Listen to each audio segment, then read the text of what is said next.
ಅಂತ ನಿತ್ಯಾಪರ ವಕೀಲರು ಆರೋಪ ಮಾಡಿದ್ದಾರೆ. ಜೊತೆಗೆ ನ್ಯಾಯಾಧೀಶರಾದ ಸತ್ಯನಾರಾಯಣ ರಾವ್ ಅವರು ತಾಲಿಬಾನ್ ರೀತಿ ನಡ್ಕೊಂಡಿದ್ದಾರೆ ಅಂತ ನಿತ್ಯಾಪರ ವಕೀಲರಾದ ರವಿ ಬಿ ನಾಯಕ್ ಗಂಭೀರ ಆರೋಪ ಮಾಡಿದ್ದಾರೆ. ಇದಕ್ಕೆ ತೀವ್ರ ವಿರೋಧ ಕೂಡ ವ್ಯಕ್ತವಾಗಿದೆ.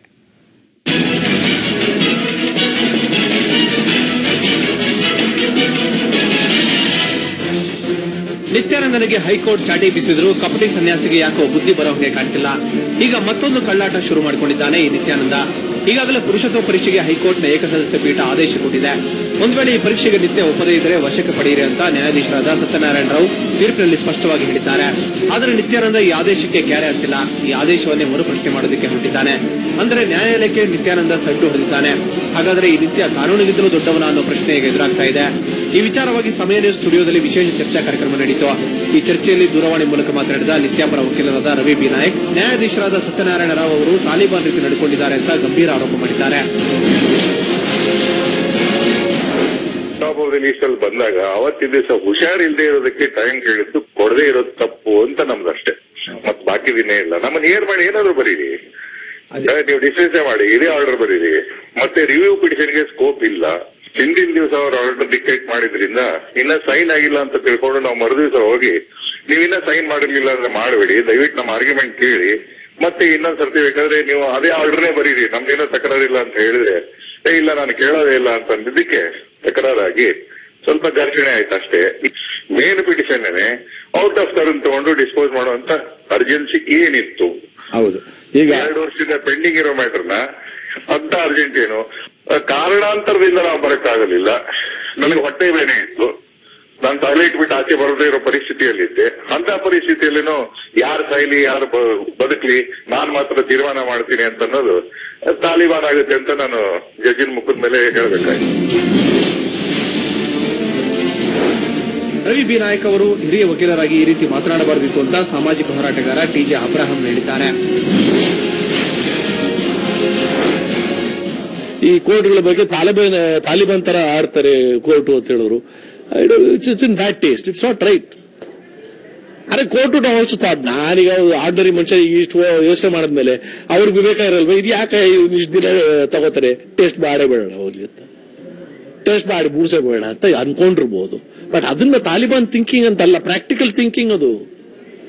ಟೆಸ್ಟ್ ಮಾಡೋದು ಪ್ರಾಕ್ಟಿಕಲ್ ಥಿಂಕಿಂಗ್, ತಾಲಿಬಾನೈಸೇಷನ್ ಅಲ್ಲ ಅದು. ತಾಲಿಬಾನ್ ಅನ್ನೋದು ಒಂಥರ ಕ್ರಿಮಿನಲ್ ಆಟಿಟ್ಯೂಡ್ ಅದು. You want to go fight against innocent people, you want to kill people, madness. ಅದಲ್ಲ ಕೋರ್ಟ್ ಮಾಡಿರೋದು. ಕೋರ್ಟ್ ಮಾಡಿರೋದು ವಿವೇಕದಿಂದ ಮಾಡಿ.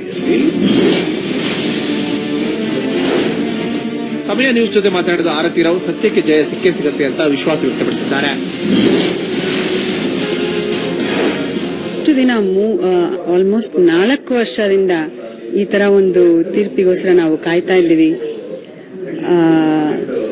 ಇವಾಗ ಮತ್ತು ಆ ತೀರ್ಪನ್ನ ಬದಲಾಯಿಸಕ್ಕೆ ಪ್ರಯತ್ನ ಆದ್ರೇನು ಖಂಡಿತ ನ್ಯಾಯಾಧೀಶರು ಸತ್ಯ ಏನು ಅಂತ ನೋಡ್ಬಿಟ್ಟಿದ್ದಾರೆ. ಅವರು ಖಂಡಿತ ಒಂದು ಕರೆಕ್ಟ್ ಜಡ್ಜ್ಮೆಂಟ್ ಕೊಡ್ತಾರೆ ಅಂತ ನಮ್ಗೆ ಪೂರ್ತಿ ನಂಬಿಕೆ ಇದೆ. ನ್ಯಾಯಾಲಯದ ಮೇಲೆ, ನ್ಯಾಯಾಧೀಶರ ಮೇಲೆ, ಈ ಮೊನ್ನೆನ ನ್ಯಾಯದ ಮೇಲೆ ನಮ್ಗೆ ಪೂರ್ತಿ ನಂಬಿಕೆ ಇದೆ. ಒಟ್ಟಿನಲ್ಲಿ ಕಪಟಿ ನಿತ್ಯಾನಂದನಿಗೆ ಬರೆ ಮೇಲೆ ಬರೆ ಬಿದ್ದಿರೋದಂತೂ ಸತ್ಯ. ಹೈಕೋರ್ಟ್ ಆದೇಶದಂತೆ ನಿತ್ಯಾನಂದ ಪುರುಷತ್ವ ಪರೀಕ್ಷೆಗೆ ಹಾಜರಾಗ್ತಾನೋ ಇಲ್ವೋ ಅನ್ನೋದು ಮುಂದಿನ ದಿನಗಳಲ್ಲಿ ಗೊತ್ತಾಗುತ್ತೆ. ಒಂದು ವೇಳೆ ನಿತ್ಯ ತಲೆಮರೆಸಿಕೊಂಡಿದ್ರೆ ಸಿಐಡಿ ಪೊಲೀಸರು ಕಾರ್ಯಾಚರಣೆಗೆ ಇಳಿಯಲೇಬೇಕಾಗುತ್ತೆ. ಬ್ಯೂರೋ ರಿಪೋರ್ಟ್, ಸಮಯ ನ್ಯೂಸ್. ವೀಕ್ಷಕರೇ, ಒಟ್ನಲ್ಲಿ ನಿತ್ಯಾನಂದನ ಪರ ವಕೀಲ ರವಿ ಬಿ ನಾಯಕ್ ಅವರ ಈ ಹೇಳಿಕೆ ಸಾರ್ವಜನಿಕರಲ್ಲಿ ಸಹಜವಾಗಿ ಆಕ್ರೋಶಕ್ಕೆ ಕಾರಣವಾಗಿದೆ. ನ್ಯಾಯಾಧೀಶರನ್ನ ತಾಲಿಬಾನ್ಗೆ ಹೋಲಿಸೋದು ಸರಿಯಲ್ಲ ಅಂತ ಖಂಡಿತವಾಗ್ಲೂ ಹೇಳಿದ್ದಾರೆ. ತಾಲಿಬಾನ್ ಕಾನೂನು ಅಂತಂದ್ರೆ ಅದು ಅತ್ಯಂತ ಕಠಿಣವಾದಂತಹ ಕಾನೂನು, ಅದರಲ್ಲಿ ಅಮಾನವೀಯವಾದಂತಹ ಕಾನೂನು ಅದು. ಅದನ್ನ ನಮ್ಮ ಭಾರತದ ಕಾನೂನಿಗೆ ಹೋಲಿಸಿರೋದು ತೀರಾ ವಿಷಾದನೀಯ. ಭಾರತದ ಕಾನೂನನ್ನ ಎಲ್ಲರೂ ಗೌರವಿಸಬೇಕು. ನಿತ್ಯಾನಂದದ ಹೆಸರು ಮತ್ತು ಅವ್ರ ವಿಷಯ ಅಂದ್ರೆ ಇದೊಂದು ನಮಗೆ ರಾಜ್ಯಕ್ಕೆ ಕಂಟಕಪ್ರಾಯವಾಗಿದೆ.